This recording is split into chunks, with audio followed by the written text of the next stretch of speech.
Bienvenue dans Femmes en Action podcast. Des femmes, des parcours, des vies transformées par Dieu. Ici, on parle vrai. Pas de masque, pas de faux semblants. Des témoignages authentiques pour fortifier, réconforter et inspirer. Femmes en Action, quand la foi des femmes éclaire le chemin des autres. Aujourd'hui, j'aimerais prendre un moment avec toi pour parler de ces saisons de la vie qui sont souvent les plus difficiles à comprendre. Aujourd'hui, j'ai envie de te partager une période de ma vie où j'ai douté de tout, même de Dieu, et reste bien jusqu'à la fin parce que j'ai aussi préparé quelque chose pour toi si tu es dans une saison où tu ressens le besoin de te retrouver et de t'affirmer. Ces périodes où les choses ne se passent pas comme on l'avait imaginé, où nos plans semblent ralentir, se bloquer ou même complètement changer de direction. Ce sont des moments où l'on avait pourtant une vision claire, des attentes, parfois même des certitudes. Et puis, petit à petit, tout devient plus flou. Les réponses tardent à venir, certaines portes restent fermées, et l'on avance sans vraiment comprendre où l'on va. Dans ces périodes-là, on peut ressentir beaucoup de choses à la fois. De la fatigue, de la frustration, parfois du doute. On peut se comparer, remettre en question nos choix, se demander si l'on est vraiment à la bonne place. Et au milieu de tout cela, une question peut s'installer doucement dans notre cœur.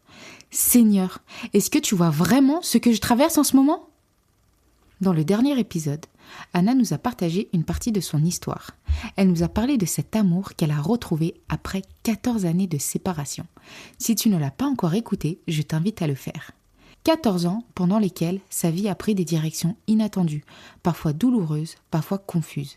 Il y a eu des choix, des détours, des moments d'éloignement et sûrement des instants où elle ne comprenait pas ce que Dieu était en train de faire. Et c'est ce qui m'a donné envie aujourd'hui de te partager une partie de mon histoire. Je me souviens très précisément de ce moment.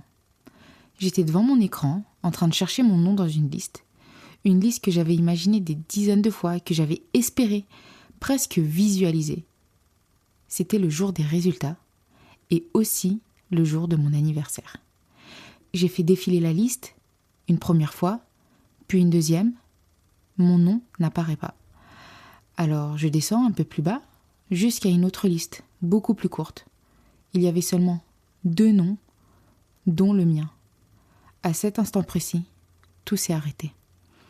C'est comme si tout ce que j'avais construit intérieurement venait de s'effondrer d'un coup. Il faut savoir qu'à cette période de ma vie, je préparais le concours d'avocat pour la 2e fois. On dit concours d'avocat, mais il faut savoir que c'est pas vraiment un concours. Si t'as 10, entre guillemets, c'est bon, c'est pas le meilleur qui est pris et tu passes. Donc plus exactement, on appelle ça l'examen d'accès au CRFPA, c'est-à-dire Centre Régional de Formation Professionnelle d'Avocats. C'est cet examen qui nous permet d'intégrer l'école d'avocat qui est en général accessible après le Master 1 ou le Master 2. Et moi, ma vie tournait autour de ça. J'avais déjà échoué une première fois. Quand je revenais d'un long voyage de 6 mois en sac à dos, j'étais pas du tout prête, je voulais le passer, mais c'était pas le bon moment. Et du coup, pendant cette année-là, j'avais changé d'IEJ, d'Institut d'études judiciaires, qui nous prépare pour l'accès au CRFPA. Mais il faut savoir aussi que dans la réalité, il est nécessaire d'être dans une prépa. C'est beaucoup mieux dans une boîte à colle pour se préparer en parallèle de l'IEJ parce que l'IEJ ne nous prépare pas vraiment aussi bien. Voilà. Et du coup, moi, j'avais changé d'IEJ. J'étais allée dans un IEJ avec un plus haut taux de réussite. Toute ma vie tournait autour de ça. Je m'étais inscrite dans une prépa. Et j'avais mis de l'argent de côté pour le faire. Et du coup, là, c'était la 2e année. Et je m'étais préparée pour ça.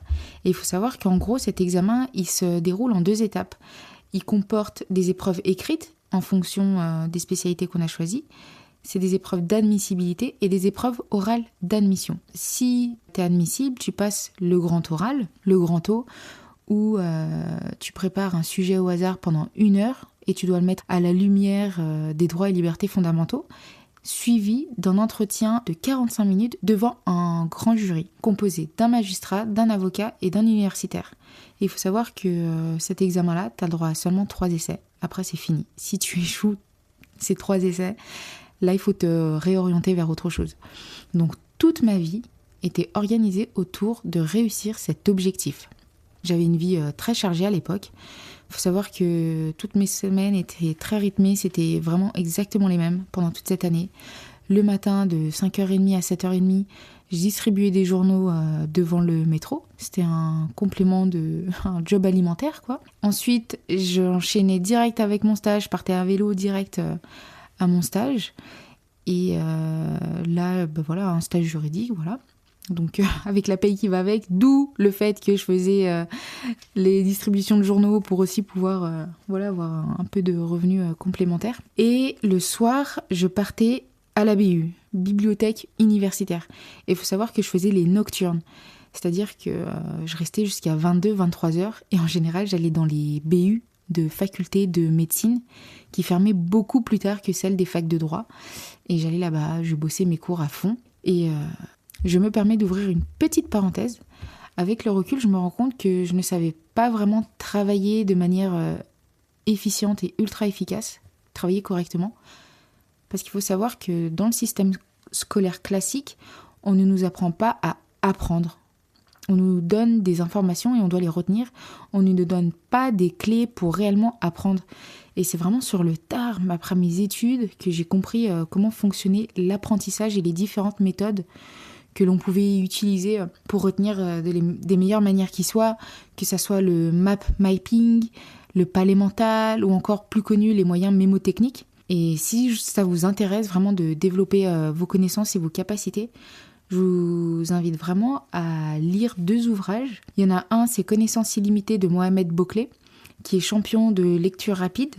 Oui, ça existe vraiment, champion de lecture rapide. Et le deuxième, de Stanislas Dehaene, qui est Apprendre, tout simplement. Lui, c'est un neuroscientifique qui est spécialisé en psychologie cognitive. C'est super intéressant. Après, voilà, il nous apprend un peu les talents de notre cerveau, le défi de cette machine. Il nous explique tous les mécanismes complets de notre cerveau, comment ils fonctionnent. Et si vous êtes encore dans les études ou si vous aimez toujours apprendre ou même si vous avez des enfants qui sont en plein âge d'apprentissage, c'est vraiment super intéressant. Enfin, on n'a jamais fini d'apprendre, entre guillemets, mais c'est très très intéressant et je vous les recommande vivement de lire ces 2 ouvrages. Voilà, je referme cette parenthèse. Donc je vivais vraiment dans un rythme très intense, exigeant, presque sans pause. Et sans vraiment m'en rendre compte, j'avais laissé de moins en moins de place à Dieu. Mes journées étaient pleines, mon esprit était saturé et même mon seul jour de repos, je passais la moitié du temps à dormir pour récupérer de ces semaines ultra chargées. Je pensais que tout dépendait de moi, de ma capacité à travailler plus, à tenir plus longtemps, à ne pas lâcher. Alors quand j'ai été admissible aux oraux pour cette 2e fois, j'y ai vu un signe en fait. Je me suis dit, ça y est, cette fois c'est la bonne, tout ça ça a un sens, Dieu il veut me voir là, ça y est, c'est bon, je vais y arriver. Mais les choses en fait, elles se sont pas du tout passées comme je les avais imaginées. Et quand les résultats sont tombés ce jour-là, le jour de mon anniversaire, voilà, super cadeau, j'ai eu l'impression que tout s'arrêtait en fait. Pendant plusieurs semaines, j'ai été vraiment inconsolable, je pleurais beaucoup, je me sentais vide, perdue, comme si ma vie n'avançait plus. Et même mon mari, en fait, à cette époque, il n'arrivait pas du tout à m'apaiser. Il y avait en moi une solitude profonde, une forme de douleur intérieure que j'arrivais pas à exprimer. Et au fond, j'avais aussi de la colère contre Dieu. Je comprenais pas pourquoi j'en étais arrivée là, pourquoi m'avoir laissé espérer autant pour ensuite vivre un tel échec. Je continuais de prier avec de la distance, de la fatigue, comme si quelque chose s'était fermé en moi. Et il faut savoir qu'en parallèle aussi de cet état dans lequel j'étais vraiment pas bien, il y avait la directrice de la prépa où j'étais qui essayait de me joindre, de me contacter. Elle m'appelait régulièrement et je pense qu'elle avait appris que j'avais échoué encore. Du coup, j'avais honte, quoi. Je voulais voir personne, je voulais juste m'enterrer, m'enfermer, parce que c'était la honte internationale. Tout le monde avait vu mon pauvre nom en majuscule, caractère gras, là, échoué. Enfin, voilà, j'avais trop honte. Il faut savoir que, voilà, le milieu juridique, quand tu fais des études de droit, que tu prépares des examens, que ce soit pour devenir avocat, magistrat ou autre, c'est quand même ultra exigeant, ultra élitiste, et il y a quand même une pression sociale un peu, j'ai envie de dire ah ouais mais toi t'as eu cette note, ah ouais machin, enfin c'est un peu la honte, enfin c'est comme ça que moi je le vivais. Du coup, je voulais vraiment parler à personne, je voulais pas sortir.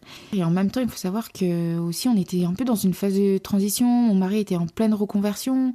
Et du coup, moi, je me disais, si je vais réussir, ça va bien se passer. Mais là, j'avais complètement échoué. Et je voyais qu'une chose, c'est que j'avais tout perdu. Et je ne voyais pas que pendant que moi, je vivais une fin, eh bien, Dieu était déjà en train d'écrire une suite. Quelques semaines plus tard, j'avais vraiment cette forte impression en moi, et je pense que c'était le Saint-Esprit qui était en train d'agir en moi, et je me disais, mais au fait, il faut que tu rappelles cette directrice, elle t'a rien fait, c'est pas à cause d'elle que t'as échoué, elle t'a toujours épaulé, elle a toujours été là, elle t'a toujours guidé pour comment mieux préparer tes copies, comment mieux chercher dans ton code, mieux argumenter. Enfin, tu peux pas juste la laisser en plan parce que tu vis ta tristesse et que t'es déçu et énervé. Du coup, je finis par la rappeler. Et cette conversation a marqué un tournant. Elle m'a parlé d'une opportunité, un poste de juriste dans une grande entreprise, une porte à laquelle je n'aurais pas pensé dans l'état dans lequel j'étais. En plus, c'était pas du tout... c'était pas exactement ce que j'avais prévu. J'avais un plan A, je devais réussir et j'avais pas de plan B en fait. Et c'était pas du tout le chemin que j'avais imaginé. Et c'était pas non plus le domaine juridique dans lequel je me projetais ou dans lequel je me voyais. Et je me suis dit, on verra quand même, accepte. T'as rien à perdre, là t'as plus rien à perdre, t'es au fond, tu peux que remonter, donc accepte. Donc j'ai commencé à préparer mon CV, ma lettre de motivation. Je me souviens plus si je lui envoyais directement à elle ou sur l'adresse mail qu'elle m'avait transmise. Et même pas une semaine plus tard, on m'appelle. Je crois que j'avais regardé très rapidement, brièvement l'entreprise. Du coup, on me rappelle, on commence à me poser plein de questions, le temps que j'atterrisse, parce que moi, j'étais dans ma bulle de tristesse. Je me dis, ah oui, je reconnecte. Oui, bien sûr, entreprise Intel. Je finis par être convoquée pour des entretiens d'embauche. Donc voilà, des postes comme ça, dans des grosses boîtes en grande ville. Souvent, t'as plusieurs entretiens d'embauche. Là, je crois, il me semble que j'en avais eu 3. Un avec la RH, le N+1, le N+2. J'avais aussi des tests. Et... je passe les entretiens, ça se passe super bien. Comme je sors des examens, mon cerveau, il était encore tout frais. J'avais encore les automatismes pour les tests, tout ça. Donc, ça s'est super bien passé. Et je finis par être prise. Voilà, je suis prise et je revenais pas. Je me disais, mais waouh, c'est cool. À côté, il y avait quand même des personnes qui avaient beaucoup plus d'expérience que moi parce que moi, j'avais jamais exercé en tant que juriste. J'avais fait plein de jobs alimentaires, j'avais fait des stages juridiques, mais jamais en tant que juriste. Et j'étais vraiment contente. En plus, il faut savoir que dans ce milieu-là, c'est quand même assez difficile quand tu sors du master. Enfin, moi, à l'époque, c'est comme ça que je le voyais dans mon entourage. C'était assez difficile d'être embauchée directement en tant que juriste. En général, tu es d'abord embauchée en tant qu'assistante juridique, avec la paye qui est moindre, bien sûr, et pas le même domaine de compétences, pas du tout les mêmes choses que tu fais dans le travail. Du coup, j'étais vraiment contente d'être embauchée pour un premier poste en sortant du master en tant que juriste. Et voilà, j'arrive dans une grande boîte avec tous les avantages, plein de secteurs différents, un grand groupe européen. C'était vraiment chouette. Et quelques mois plus tard, au bout de 3-4 mois, je passe ma période d'essai et je signe définitivement mon CDI. Mon premier CDI en tant que juriste. J'étais quand même contente. Et une semaine après la signature, le monde s'est arrêté. Le confinement est arrivé. Et là, les opportunités de job se sont raréfiées. Le monde juridique s'est littéralement suspendu. Les juridictions ne fonctionnaient quasiment plus. Beaucoup de cabinets d'avocats ont réduit leur activité. Ils n'embauchaient plus de stagiaires avocats. Ceux qui avaient réussi le CRFPA et qui étaient en école d'avocat, maintenant, mais ils n'avaient pas forcément de cabinet d'avocats pour être embauchés, pour faire leur stage. C'était extrêmement compliqué. Certains cabinets ont même dû fermer. Et moi, en parallèle, j'étais déjà en place. Et avec le recul, j'ai commencé à comprendre.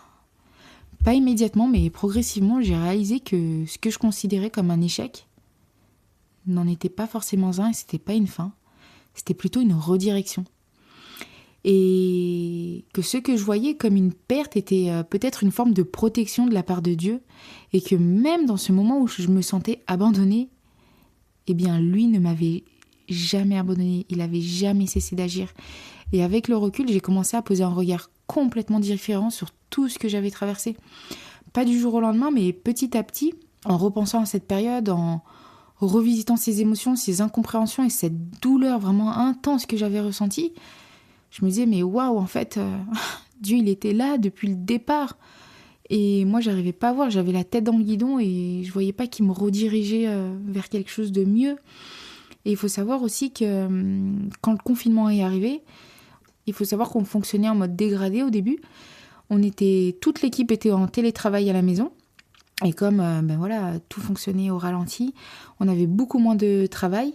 Du coup, il y a seulement 3 personnes de l'équipe, les plus anciens, qui ont continué à travailler, dont notre manager. Et là, en fait, nous, on était à la maison, on ne travaillait pas, voilà, confinement, pas de télétravail, mais notre salaire était maintenu à 100%. C'est-à-dire que confinement, pas de job, mais quand même un job. Et j'étais à la maison, j'avais mon salaire en entier, je travaillais pas et je venais tout juste de signer mon CDI. Ils auraient pu dire, mais en fait, toi, t'es inutile, tu viens d'arriver, désolé, mais licenciement, quoi. Donc, je pense pas qu'il y ait toutes les entreprises qui ont pu se permettre de garder les salaires à 100% de leurs employés pendant cette période-là, et notamment ceux qui ne travaillaient pas au sens littéral du terme. Donc je me dis, ça aussi, c'était vraiment une grosse bénédiction, sachant que comme mon mari était en reconversion, il avait quasiment pas de salaire. Du coup, ça nous a permis de rester là où on était, de maintenir notre vie, quoi. Et par la suite, je m'en suis vraiment voulu d'avoir été en colère contre Dieu. J'ai eu honte, j'ai demandé pardon, je me suis repentie de toute cette colère et de cette haine que j'avais en moi. Parce que sur le moment, on interprète souvent ce que l'on voit avec notre propre logique, avec nos attentes, nos projections. On pense savoir ce qui est bon pour nous, ce qui doit arriver, à quel moment et de quelle manière. Mais avec le recul, j'ai été confrontée à cette réalité que Dieu ne fonctionne pas selon notre logique, en fait. Et quelque part, c'est rassurant parce que cela veut dire que même quand moi, je ne comprends pas, lui, il continue de voir. Et même quand je suis perdue, lui, il n'est pas confus. Et même quand j'ai l'impression que tout s'écroule, lui est déjà en train de construire autre chose pour nous, en fait. Pour moi, pour toi. Et c'est ce que j'ai trouvé dans ce passage d'Ésaïe 55, versets 8 à 9, où il est dit en substance que ses pensées, ses chemins dépassent les nôtres, pas pour nous perdre, mais justement parce qu'il voit plus loin, plus large et plus profondément que nous. Et cette prise de conscience a changé ma manière de vivre ces saisons, parce que j'ai compris que la foi ne consiste pas toujours à voir clairement où l'on va. La foi, c'est parfois simplement continuer d'avancer même quand tout semble flou, continuer de faire confiance même quand on ne comprend pas encore. Et j'ai cette image de la marche, parce que j'aime énormément marcher. Je me permets une autre digression, une petite parenthèse. Franchement, la marche, c'est vraiment sous-estimé. On a tendance à penser que c'est pas du tout un sport, pas du tout un vrai sport, alors qu'en réalité, elle a plein de bienfaits prouvés. Ça fait du bien au cœur, ça aide à réduire le stress, l'hormone du cortisol, du stress. Si t'es stressé, tu vas faire un tour, tu vas marcher même 5 minutes, tu fais le tour de ton immeuble ou du pâté de maison. Ça fait redescendre tout ton stress, ça joue sur ton poids, sur ton énergie, même sur ta concentration. Et moi, j'aime énormément marcher, j'y vais n'importe la météo, qu'il pleuve, qu'il neige, qu'il fasse super chaud, du brouillard, peu importe, j'y vais. Et on a souvent tendance à dire pour la santé que c'est mieux de courir, faire des sports un peu plus cardio ou autres. Mais en fait, ce qui est fou avec la marche, c'est que tu n'as même pas besoin d'en faire énormément. 20-30 minutes par jour, ça suffit déjà pour voir une vraie différence sur ton corps, sur ton mental. Et la petite cerise sur le gâteau, c'est que tu peux faire en anglais, je crois qu'on dit des prayer walk, des prières de marche. Et ouais, moi quand je marche, je parle à Dieu en fait. J'y vais, c'est mon moment détente et je lui parle. C'est des moments où tu pries, tu lui parles. Enfin, pareil, ça fait du bien, ça te remet les pendules à l'heure. Et voilà, je vous recommande la marche. Si vous voulez faire du sport mais vous ne savez pas lequel, voilà, vous n'avez pas besoin de grand-chose, une paire de chaussures et c'est parti. Enfin bref, et du coup, comme j'aime marcher, peu importe la météo, je me souviens d'une fois, j'étais allée marcher où il y avait vraiment énormément de brouillard. Et je me souviens d'avoir eu cette réflexion où, en fait, tu marches et tu vois rien en fait. Tu avances, tu regardes à droite, tu vois rien, tu regardes à gauche, tu vois strictement rien, devant, derrière. C'est pareil. mais sous tes pieds, il y a ce sentier qui déroule. Et en fait, il faut simplement le suivre et continuer à avancer pas par pas. Et ça me rappelle ce verset qui te dit que on ne marchera pas seulement par la vue, mais par la foi. Et en fait, même si tu vois pas, même si tu es dans une saison complètement floue, avec ce brouillard-là à couper au couteau, en fait, tu fais confiance à Dieu et tu continues à avancer pas par pas, parce que tu peux que avancer, en fait. Même si tu vois pas, tu comprends pas, et tu avances, en fait. Et c'est comme il est expliqué dans Hébreux 11:1, croire, c'est s'appuyer sur une réalité qu'on espère profondément, même si elle n'est pas encore visible. Et ça, j'avoue, c'est ultra difficile de le faire. C'est pas « Ah ouais, c'est trop facile, j'y arrive avec efficacité ». Pas du tout. Mais parce que nous, on aime comprendre, on aime maîtriser, anticiper. En tout cas, moi, c'est comme ça que je fonctionne. Et je pense encore plus quand on est une femme. On aime bien tout anticiper et tout contrôler. Mais il y a des saisons qui nous apprennent à vraiment lâcher prise, à accepter que tout ne nous sera pas révélé immédiatement. Et avec le temps, j'ai aussi compris quelque chose d'autre, c'est que Dieu ne travaille pas dans la précipitation.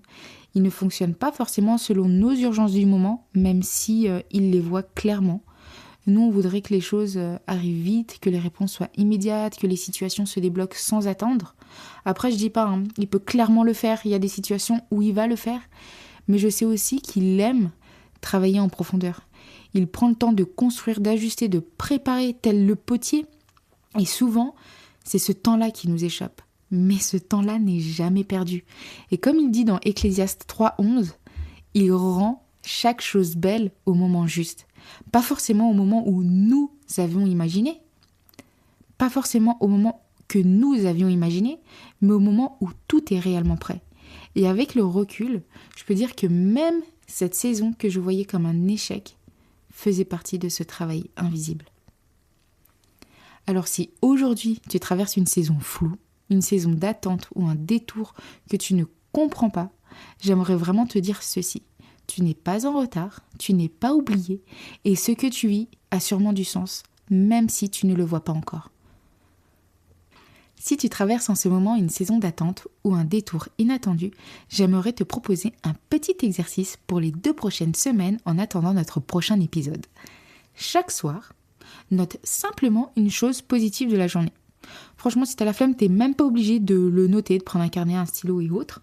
Juste, tu prends pendant ton moment de méditation ou quand tu as du temps, te poser même 5 minutes et prendre un petit moment pour penser à une belle rencontre, un joli moment dans ta journée, une parole, un sourire, quoi que ce soit.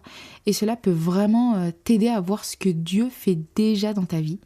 Même dans les saisons où tu penses que, où ça se passe pas du tout comme prévu.